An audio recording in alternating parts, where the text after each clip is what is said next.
Hello learners, welcome to Sure Question Academy.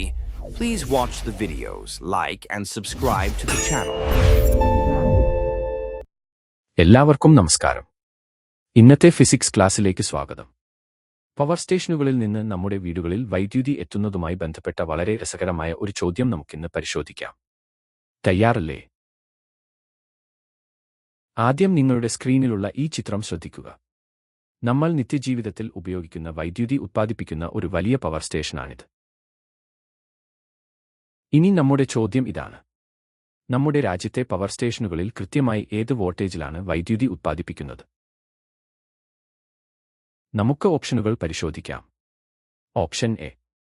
നമ്മൾ വീടുകളിൽ ഉപയോഗിക്കുന്ന 230 വോൾട്ട് ആണോ? അതോ ഓപ്ഷൻ ബി.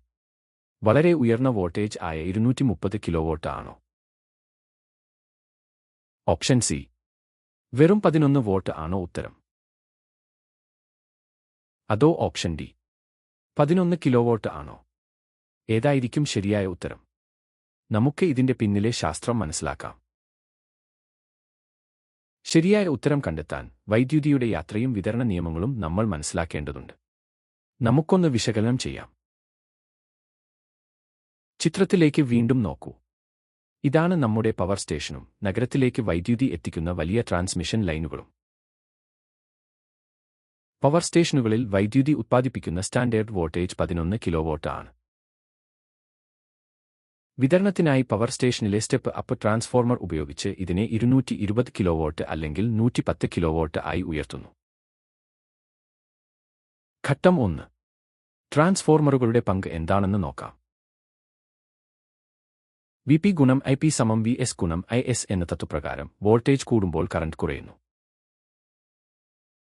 കറന്റ് കുറയുന്നതുവഴി ദൂരസ്ഥലങ്ങളിലേക്ക് വൈദ്യുതി വിതരണം ചെയ്യുമ്പോഴുണ്ടാകുന്ന താപനഷ്ടം കുറയ്ക്കാൻ സാധിക്കും. ഇതുകൊണ്ടാണ് വോൾട്ടേജ് ഉയർത്തുന്നത്. ഇനി ഗാർഹിക വിതരണം എങ്ങനെയാണെന്ന് നോക്കാം. ഉയർന്ന വോൾട്ടേജിലുള്ള വൈദ്യുതി ഡിസ്ട്രിബ്യൂഷൻ ട്രാൻസ്ഫോർമറുകളിൽ എത്തിച്ച് ഗാർഹിക ആവശ്യങ്ങൾക്കായി കുറയ്ക്കുന്നു. വൈദ്യുതിയുടെ ഈ യാത്ര നമുക്കൊന്ന് ചുരുക്കി നോക്കാം. ഉത്പാദിപ്പിക്കുന്നത് 11 കിലോവോൾട്ടിൽ, വിതരണം ചെയ്യുന്നത് 220 കിലോവോൾട്ടിൽ, വീടുകളിൽ ലഭിക്കുന്നത് 230 വോൾട്ടിൽ. അതുകൊണ്ട് ഉത്പാദിപ്പിക്കുന്ന വോൾട്ടേജ് 11 കിലോവോൾട്ട് ആണ്. അപ്പോൾ ശരിയായ ഉത്തരം ഓപ്ഷൻ ഡി ആണ്. നമുക്കത് അടയാളപ്പെടുത്താം.